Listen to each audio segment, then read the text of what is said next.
guys, I'm so glad you're here. This is your dorky host, Karen Campbell, owner of Awesome Art School, and today I have a really fun project that I can't wait to show you guys. I was on Pinterest as always, and I've become recently obsessed with fashion illustrator Alturo Elena. And I was stuck at jury duty all day yesterday, and I did a sketch of his, and I decided to do a mixed media piece based on that sketch that I did from him, which was so satisfying, and I can't wait to show you my process. So I'm working in my favorite journal. You guys have seen all those projects on YouTube, and I'm going to start out with some decorative duct tape. I do this for two reasons. One, it's decorative and it will inform my color scheme. And two, this is an old ass book. So, it's from like, I don't know, 1962 or something. So it really needs a little bit of help to be able to survive like the rigors of my artwork. So putting duct tape at all the seams and corners is like my sneaky way of shoring up this really old book and making it look cool at the same time. It's really as simple as that.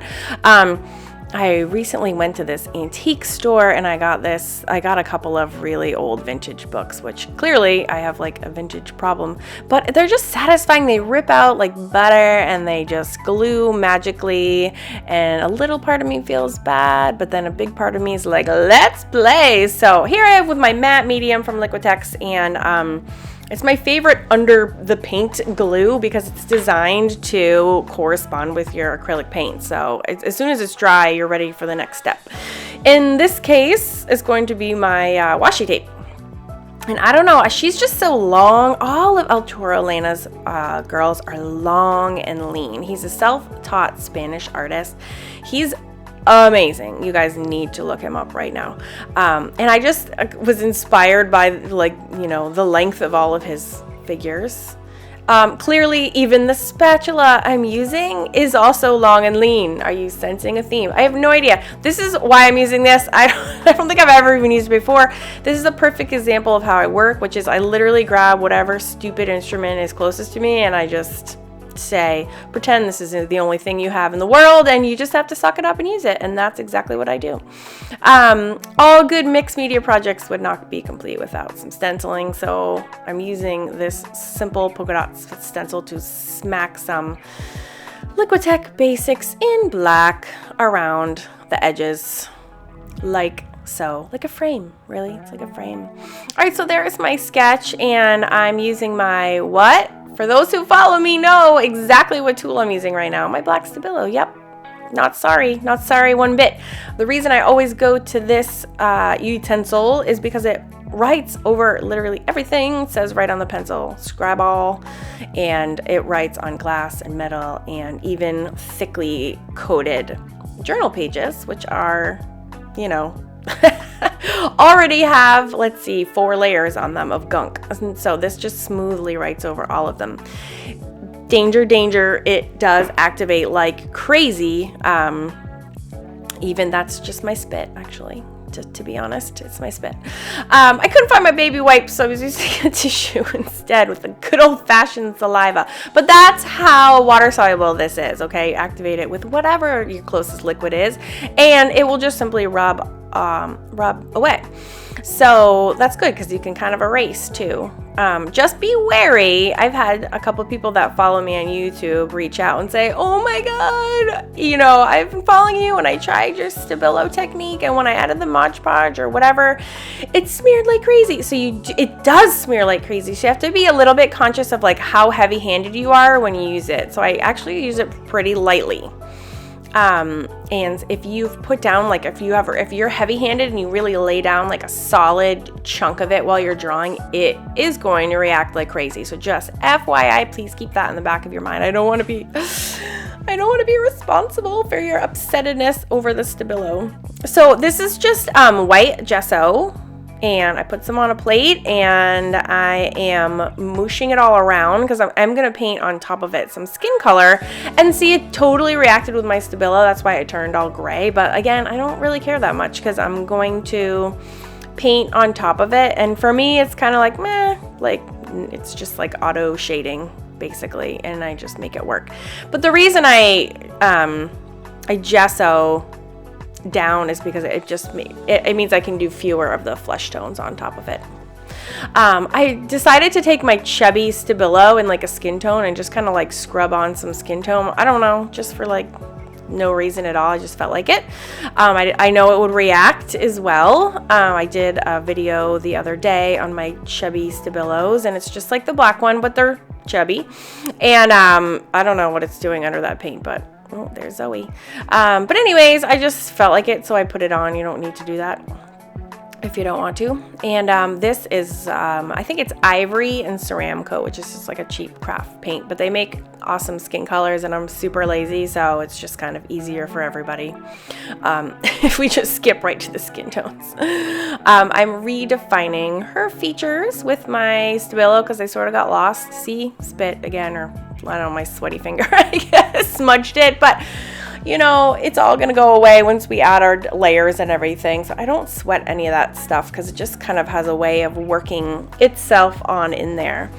This is I think that was Honey something, which was the color, which is Americana, which is again, just a cheap craft paint that makes magical skin colors. And I'm using a little bit of a softer brush this time, and there's some gesso, and I'm just blending them together. My first layer is dry, and I'm really dry brushing, so there's like no water on that brush right now, and this is just a tad bit of paint, and I'm working it into the layer underneath, which is dry. So it's pretty easy to blend when you dry brush over dry paint. It's a pretty good way to go, and the key to that, doing that successfully, is to use like a very sparingly amount. Use your paint sparingly. I hope I'm making sense. See, I had a lot of water on that, and I was like, oh, no, we want to dry. So I'm just adding a little shadow. Her hands are cray-cray, and I don't really care. That one looks a little bit better than the other ones. My drawing came out better than my painting, but this is so much fun. This is pure fun for me. I am not selling this. I have no other ulterior motives for this other than to have a really fun, whatever the heck. What day is this? Tuesday, to have a really fun Tuesday. and to show you my process. And other than that I have no reason for doing this project. So it's just for fun, which is also why I can kind of like, with no shame, grab somebody else's drawing as a reference, because I'm practicing and I'm playing, and it's for my personal use. So thanks, Alturo, you're the best. Yeah, so fun. I love making these characters. I did that creepy lady spread the other day, and it's just so fun. So this is just black acrylics. It's the same black I used as her polka dots, and I'm still making her swishy pony. It was too big, so I did find my baby wipes, thank goodness, and I was able to just wipe it right off my page. That's why I don't show my drawing typically, but I do dry between all my layers because it just makes working a little bit easier. That's white gelato, which just adds a little highlight. You can do the same with white gesso if you want and blend it in. I have like supply ADD, so I use everything all the time. I'm going again with my black Stabilo, and here is my white Posca pen.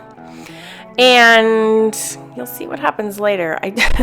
Actually, we'll see what happens right now. I looked at her and I realized her eyes are super close together. And I do have to say, one of my biggest pet peeves, and I don't have a lot of pet peeves, but one of my only pet peeves is when eyes are too close together, when they're drawn too close together. There really should be a good eye between eyes when you are drawing, and I was like, no. I really do need to fix it. So I did. I moved her eyeballs, and yes, I was annoyed, but then I'm like, I'll just be annoyed more if every time I look at her, I see her eyeballs too close together. So I had to go back and reshade, and I'm sorry. I got really into it because I was like, oh, I just got to hammer out this correction. So I'm sorry that wasn't on camera for a minute, but I'm reblending my layers to cover up her eyes so I can move them into the right place. That is white gesso because I am going to end up painting her eyes and her mouth. Yeah, and I had to readjust kind of everything. It actually wasn't as bad as I thought it was going to be, because gesso is your best friend when you make mistakes, and it helps you just start over wherever you do it. I looked for about a half an hour. I cannot find my Liquitex. Oh no, I have golden fluorescents and I can't find them. And I was like, I don't know where they are, and I'm so sad. So I ended up just using ink, which was so not as satisfying. I have bright fluorescent golden liquid acrylics, and I had this great big fantasy about splashing fluorescent pink on this. But this is the best I could do. So it's acrylic ink, which is fine, and they're fun, but so not the same as fluorescent. I might have to just go buy one, which is so shameful, but I have them like in every color. But anyways, it is Mod Podge time, people. Whoop whoop, give it up. This is Mod Podge, my favorite step in the whole wide world. I've been waiting and waiting and waiting to activate all those Stabilo lines. And boom, boom, boom, boom, that's the best. Because also, remember all that duct tape and washi tape and collage elements? The Mod Podge does so many things other than activate my Stabilo magically. It also like mashes all those under layers together, and I actually love the effect so much. Here what I did is I redraw her eyelashes in the Stabilo, and then I reactivate them because I want them to look all smeary and smudgy. I know when I get letters about this too, like, oh, look at her eye, and I'm like, no, that's good. You can't get that effect by painting. It's the magic of the Mod Podge. I thought I was gonna maybe outline her in gesso, and it was just kind of too crazy and too busy, so I took my baby wiper, just boop, boop, took it all off, no big deal. Yeah, and I had to dry it, and then I decided she needed like a little bit more definition in her shirt because it was kind of getting lost, so I just scribbled with my Stabilo, and then I reactivated that with my Mod Podge. So I'm just using the craziness to my advantage to make it look the way I want it to look. So finally I get to redraw her eyes, and I'm using a black like fine tipped Pitt pen, which is just India permanent ink black. Comes in a million colors, which I'll use too. And then I also just splurged on a huge 18 set Posca pen, which are acrylic paint markers. And again, I'm so sorry I was so caught up, I wasn't even paying attention to the camera. I'm so sorry. So I'm using my Posca pens the way that I normally use my Pitt pens on top of the Mod Podge layer, which is I'm putting it on and then I'm blending it. And it's all because that Mod Podge makes that slick surface. So you guys sensing a theme here? For those who watch my videos know exactly what I'm talking about. So you can use Poscas too. That white was way too much, so I actually kick it back with my tissue or baby wipe or something. But again, you have this little window of time before things set where you can move them or erase them, and that's both with the Pitt pen and with the Posca pens over your Mod Podge layer. So again, I can't stress enough how magical that Mod Podge is. It's like so amazing.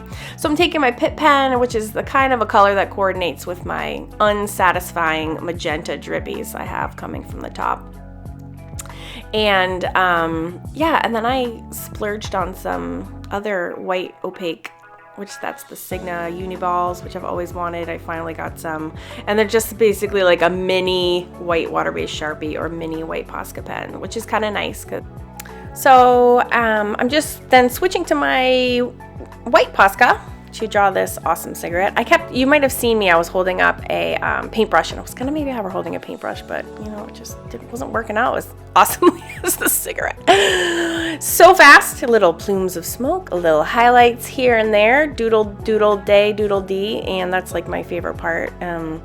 And she is done, and I love her. I do have to say, I love her. So huge thanks to my inspiration, Alturo, you the bomb diggity dude, and I hope you enjoyed watching this video as much as I did. I have a ton of courses, I have a ton of free tutorials at awesomeartschool.com if you want to learn more and get some real-time videos in action. There's a ton of stuff on that website for you, and I hope you enjoyed watching. Subscribe if you want to don't miss out on any of my weekly videos, and thank you so much for being here. Bye.